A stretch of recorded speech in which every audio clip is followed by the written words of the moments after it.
वसुदेव जी हाथ जोड़कर खड़े हो गए, बोले तनिक विचार करो कि इसके भी हाथों की मेहंदी नहीं सूखी, और आपको तो इससे भय नहीं होना चाहिए, इसके 8वें पुत्र से भय है। मैं आपको कहता हूं कि इसके पुत्रों को मैं आपके समक्ष लेकर आऊंगा, आप इसको ना मारो। विश्वास करता था कंस वसुदेव जी की बात पर, इसलिए उनको छोड़ दिया। और इस तरह से करते करते पहला पुत्र उत्पन्न हुआ। वसुदेव जी लेकर गए कंस के पास, जाकर दिया, ये लो पहला पुत्र हुआ है। कंस ने देखा बालक को, देख करके सोचा कि ये तो पहला है, छोड़ दिया। बोले कोई बात नहीं, इससे कोई हमें भय नहीं है, 8वां होगा तब बात करेंगे, तब ले आना, ले जाओ। वापस ले गए। इधर नारद जी को लगा कि यदि ये दयालु हो गया तो भगवान इसका अंत कैसे करेंगे, इसके पाप का घड़ा कैसे भरेगा। आप सब भी सोचो, कई बार ऐसा होता होगा, देखते होंगे आप सब कि कोई कोई बहुत बहुत अत्याचार करते हैं, लेकिन फिर भी उसका घर भरा रहता है। आप सब सोचे थे तो बड़े दुष्कर्म करता है, कुछ अच्छे काम नहीं करता, तो ये तो बहुत गलत हो रहा है। भगवान भी पता नहीं कैसे क्या करते हैं। लेकिन आप ये समझो कि जिस दिन पाप का घड़ा भरेगा, यानी कि जिस दिन उसके पहले किए हुए कर्म जो कि आज प्रारब्ध हैं वो कट जाएंगे, और आज के सिंचित कर्म या जो अपने के निवर्तमान कर्म हैं वो इतने अधिक बुरे हो जाएंगे, तो उस दिन पीछे और आगे का सारा हिसाब एक साथ हो जाएगा। यही कराना चाहते थे नारद जी, इसलिए आकर के बताया कि कंस महाराज ये देखो एक कमल की पंखड़ी, ये पहली की, ये 8वीं, इस तरह से कह के समझाया। इधर से पकड़ो ये 8वीं, इधर से पकड़ो ये 8वीं, इधर से पकड़ो ये, इधर से ये, भ्रमित कर दिया कंस के दिमाग को। बोले और ये देवताओं की माया है, कब पहला हो जाए कब 8वां हो जाए आप नहीं जानते, इसलिए सोच समझ के काम करो। कंस घबरा गया, बुलाया और पुत्र पहले को समाप्त करा दिया। इस तरह से 6 पुत्रों को समाप्त कराया। 7वें में जब हलधर आए तो शेषनाग रूप में उनको यहां से स्थापित करके योग माया के द्वारा रोहिणी के गर्भ में स्थापित करवा दिया। कह दिया कि देवकी का गर्भपात हो गया। कंस बड़ा खुश हुआ, लो अभी से पहले ही 8वां मारता गया, डर के ही भाग गया पहला। तो 8वें में भगवान आने को तैयार हैं। योग माया को आदेश दिया कि तुम यशोदा के पास, यशोदा के गर्भ में स्थित हो जाओ, वहां से वसुदेव जी मेरी प्रेरणा से आपको लेकर के आएंगे और मुझे यशोदा के यहाँ पर देकर आएंगे, और तुमको कंस के द्वारा ऐसे ऐसे सारा प्रयोजन बताया। योग माया बोली मैं क्यों ऐसा करूं, बिना मतलब में, मेरा कोई लेना एक न देना, दो नाम होगा तुम्हारा होगा, काम होगा तुम्हारा होगा, मैं क्यों नहीं हूं। बोले अच्छा ऐसी बात है, तो एक मैं आपको बताता हूं कि देवी तुम दुर्गा, काली, चंडिका इन नामों में पूजी जाओगी और तुम्हारी कलयुग में काफी पूजा होगी, इसलिए मेरी आज्ञा का पालन करो।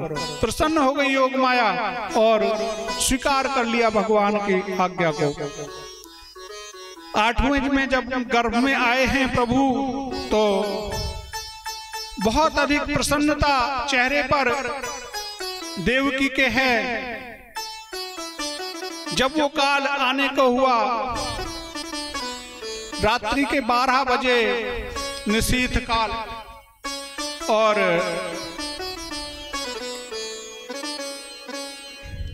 रोहिणी नक्षत्र, देवता लोग प्रसन्न होने लगे, दुदुम्बियां बजने लगी, आकाश से पुष्प वर्षा होने लगी, प्रभु मेरे जो आने वाले हैं।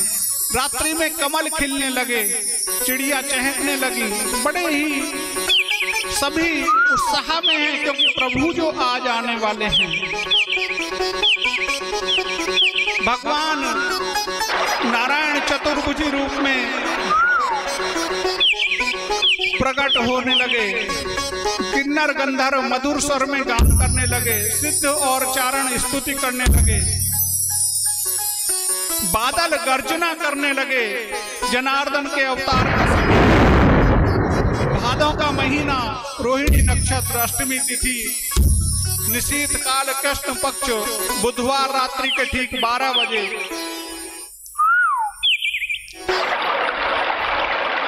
उसी समय पूर्व दिशा में 16 कलाओं के साथ पूर्ण चंद्रमा का उदय हो गया। चतुर्भुजी नारायण शंख चक्र गदा पद्म लेकर के प्रकट हुए। वक्ष स्थल पर श्रीवत्स का चिन्ह, गले में कौस्तुभ मणि, पीतांबरी लहरा रही है।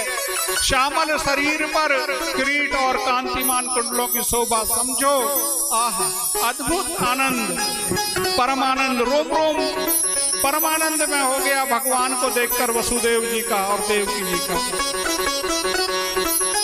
उतावली में उन्होंने उसी वक्त 10,000 गाय ब्राह्मणों को देने का संकल्प कर लिया, क्योंकि उनका सारा भय जाता रहा। उन्हें पता नहीं कि तुम जेल में हो। और भगवान के श्री चरणों में शीश झुकाकर हाथ जोड़कर स्तुति की। माता देवकी ने भी बड़ी सुंदर स्तुति की है और कहा, प्रभु आप मुझे छोटे बालक के रूप में चाहिए। तो भगवान ने तभी छोटे बालक का रूप बनाया और पहले आदेश कर दिया कि यशोदेव जी आप मुझे लेकर गोकुल जाए और वहां पर नंदराय जी के यहाँ पर यशोदा के कन्या हुई है उसको लेकर यहाँ रख दें और मुझे लेकर जाएं। बोले प्रभु यह तकड़ी, बोले वो सब चिंता आप छोड़ दो। भगवान की आज्ञा पाकर वसुदेव जी बालक को लेकर के गोकुल के लिए गए हैं। हथकड़ी डेड़ी सब खुल गई, द्वारपाल सो गए, ताले खुल गए जेल के। बाहर पहुंचे तो कड़ाके की बिजली कड़क रही है, बादल घनघोर। वसुदेव जी चले जा रहे हैं। जमुना का जल बहुत बढ़ा हुआ है। जमुना जल बढ़ने पर फिर एकदम से देखा यमुना जी बहुत बढ़ने लगी, क्योंकि वो चरण छूना चाहती हैं। मेरे प्रभु आ रहे हैं, उनके स्वामी हैं, इसलिए चरण छूना चाहते हैं। जैसे ही प्रभु यमुना जी की मन की बात समझे, चरणों को नीचे झुका दिया। श्री चरण को छूकर यमुना जी ने रास्ता बना दिया वसुदेव जी के लिए। वसुदेव जी नंदगांव गोकुल में पहुंचे और वहां पर यशोदा मैया के सोई हुई थी, पुत्र को रखा और बिटिया को लेकर वापस आ गए और यहाँ पर लाकर फिर से रख दिया जेल में। फिर से सबके द्वार सब बंद हो गए, द्वारपाल जग गए। जैसे ही बालक ने रोना शुरू किया कन्या ने, तो कंस को पता लगा। कंस आया दौड़ा दौड़ा और कन्या को देखते ही देवकी बोली कि भैया ये तो बेटी है, पुत्री है, ये पुत्र नहीं है। लेकिन नहीं माना कंस और ले जा करके कन्या को पत्थर पर पटकना चाहा, लेकिन वो आकाश में और अष्टभुजी होकर प्रकट हुई। कहने लगी, रे कंस तू मुझे क्या मारेगा? तुझे मारने वाला तो ब्रज में जन्म ले चुका है। अरे आंखों में ना गिर जाए ऐसा, इधर आंख में ना लग जाए। सब गोकुल में पहुंचे। गोकुल में नंदोत्सव चल रहा है। सब नंद के घर बधाई लेने के लिए आने। बधाई हो, बधाई हो, बधाई हो, नंद बाबा जी बधाई हो।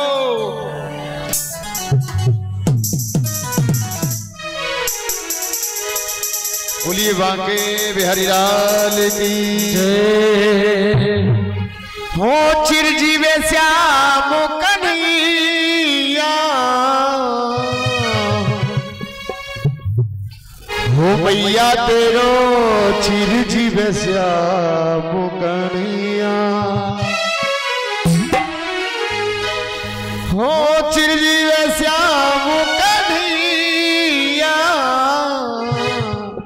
हो मैया तेरो, हो मैया तेरो, हो मैया तेरो चिरजीवे श्याम कन्हैया। मैया तेरो चिरजीवे श्याम कन्हैया, हो मैया तेरो चिरजीवे श्याम कन्हैया। हो मैया तेरो चिरजीवे श्याम कन्हैया। चिरजीवे श्याम कन्हैया।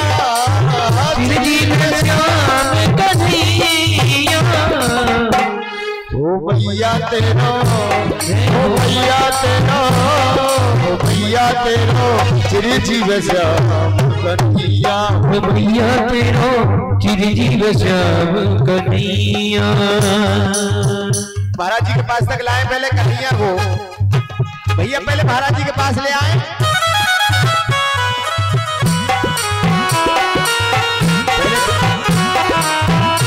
महाराज जी के पास पहले व्यासपति से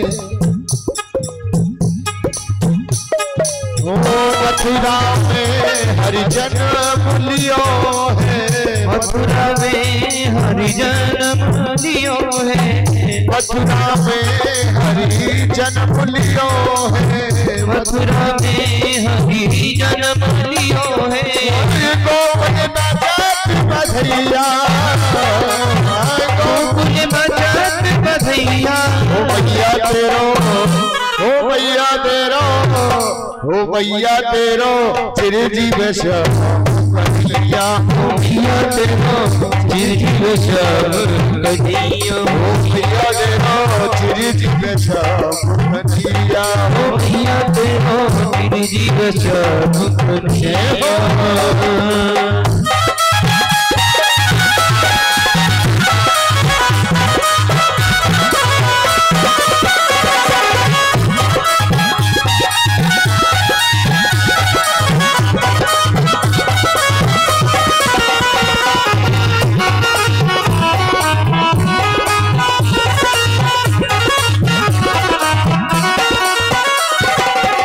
रतन जड़ते पलना पे मोड़त रतन जड़ते पलना पे मोड़त रतन जड़ते पलना पे मोड़त रतन जड़ते पलना पे मोड़त ओ झूलत कुंवर कन्हैया झूलत कुंवर कन्हैया हो भैया तेरो हो भैया तेरो हो भैया तेरो चिरंजीव श्याम कन्हैया हो भैया तेरो चिरंजीव श्याम कन्हैया भैया तेरो चिरंजीव श्याम कन्हैया हो भैया तेरो चिरंजीव श्याम कन्हैया।